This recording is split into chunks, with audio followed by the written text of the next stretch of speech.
Ukubetha ngelokuduma nokuba lithe tye ilizwi likaYehova konke akwenzayo kuthembekile ngumthandi wobulungisa nokusesikweni lizele ihlabathi inceba kaYehova lenzeka ngelizwi likaYehova izulu umkhosi walo lonke ngomoya womlomo wakhe ulobutha njengemfumba amanzi olwandle lobeka kovimba amanzi enzonzobila malimoyike uYehova lonke ihlabathi bamhlonele bonke abemi belimiweyo ngokuba wathetha kwabakho wawisa umthetho yena kwema uYehova ulitshitshisile icebo lentlanga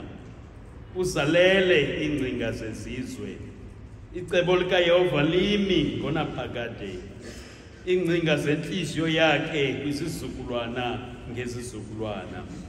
masindululeke le nkonzo rhamente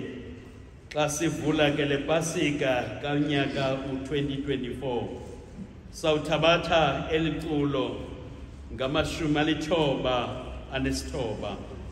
ndingalifundanga nantsi inkosi lenhlangano.